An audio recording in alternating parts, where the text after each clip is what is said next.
Om Gam Ganapatye Namaha, Kaliyugada Kalpataru, The Fifth Delight, Shri Raghavendra Gurusarvabhauma, Chapter 109, Life Granted to the Nawab's Son. When Shri Rayaru revived Venkata Giri Desai's son from untimely death, the news spread everywhere, and Shri Rayaru's fame reached all corners. To the sorrowful, Rayaru was hailed as the physician of worldly diseases. He became like Sanjeevani, a divine life-giving herb. Wherever Sri Rayaru went, he was seen as the one who relieved physical and mental elements and removed the miseries of the people. All this was considered by Sri Rayaru as the will and the desire of Sri Hari, and accordingly he continued performing such acts of world welfares and miracles. From Kirtagiri, Sri Rayaru proceeded to Hubballi with compassion. There he received a grand welcome. Each day, groups of people from all beliefs would come to have darshan and receive his teachings, and they considered their lives fulfilled because of this. One day, as Swamiguru was returning from the home of a devotee in a village near Hubballi after being served respectfully, the bearers who were carrying the palanquin became weary from the sun's heat and stopped under the shade of some tree near a newly constructed platform to rest. Just then, a cowherd boy grazing cattle nearby came running and exclaimed, "This spot where the palanquin is placed is actually the grave of the son of Nawab of Savanuru, who had died from a snake bite just the other day. If the soldiers see this, it could cause trouble. Please remove the palanquin immediately." At the same moment, 4 horsemen arrived and, seeing the palanquin on the grave, became enraged and scolded the bearers.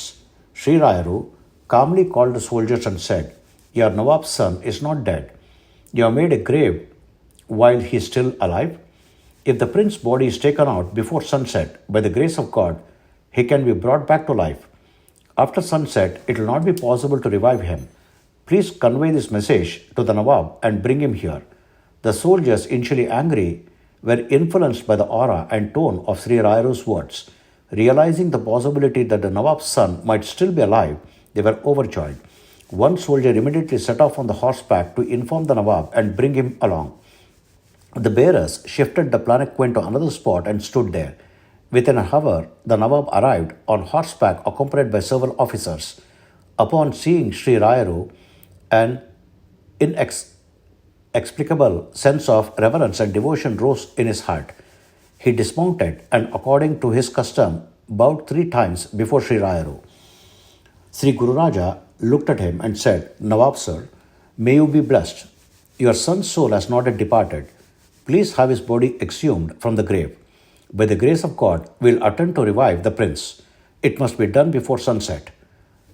The words of Sri Rayaru felt like nectar of immortality to the Nawab. Though a Muslim ruler, the Nawab had deep faith and respect for Hindu saints and believed that, like their own Muslim fakirs, Hindu saints too were messengers of Allah, that is God, and nothing was impossible for them. Accordingly, he accepted Sri Rayaru's words and immediately ordered his attendants to break open the grave and bring out the prince's body. Soon the attendants brought out the body of the Nawab's son and laid it on a clean white cloth. Though the body of the 8-year-old boy had turned bluish in color, the boy still looked noble and full of auspicious signs. Seeing the child, Sri Swamiji was filled with compassion and firmly resolved to bring him back to life. Sri Rayaru washed his hands and feet, sat on Krishnanjana, that is deer skin mat, near the boy's body, performed achamana, that is ritual sipping of water, and said, "Nawab, I will now enter deep meditation. Until I open my eyes and return to the outer world, no matter what happens here, everyone must stand still and not move. If you do so, then by God's grace, your son will be revived and blessed." Saying this, he went into deep meditation. Rayaru silently began chanting the Akarshana mantra, Garuda mantra, and Sri Krishna mantra in his mind. Within 1 ghalige, that is roughly 24 minutes, suddenly from somewhere a venomous snake slithered up with speed and placed its hood on a part of the Nawab's son's foot. This strange sight astonished and terrified all present. Nawab, commanders, soldiers, palanquin bearers, leaving them frozen like statues in awe and fear. The serpent sucked out the venom, shook its hood as if in pain, and moved away. Then, another wonder. From somewhere, a Garuda bird swooped down and grabbed the serpent in its beak and flew off. While all stood stunned watching this miracle unfold, Sri Rayaru opened his eyes, gently smiled, took water from his kamandalu, that is sacred pot, chanted mantra over it, and sprinkled the sanctified water over the prince's body. A wondrous event occurred. The Nawab's son's body, which had turned bluish, regained its original complexion. Breath returned to his body. Immediately the prince sat up. All the people present, filled with amazement, exclaimed, "A great soul, a saint, a miracle." Seeing his son awake and sitting, the prince looked at his nearby father and exclaimed, "Abbajan," and embraced his father. The Nawab's eyes flooded with tears of joy. "Beta, mera beta," he cried and held his son tightly. Seeing this joyful scene, Sri Rayaru too was pleased. The Nawab, along with his revived son, bowed to Sri Rayaru and said, "Sadhu Maharaj, you are a great saint. You brought my son back from the gates of death and gave him back to me. You are the god of my destiny. I will never forget this grace of yours. Guruji, please come to our town and bless us by accepting the service of this humble servant." Pleased by the Nawab's sincere devotion, Sri Rayaru smiled and replied, "Nawab, it is God who revived your son, not me. I am but an instrument. I will gladly accept your offering of service." Saying this, he blessed the Nawab and the prince with Phalamantrakshata, seated himself in the palanquin, and continued his journey towards Hubballi. As promised to the Nawab of Savanuru, Sri Rayaru graciously arrived with a small entourage. The Nawab received the Guru with musical grandeur and respectfully hosted him in a magnificent mansion.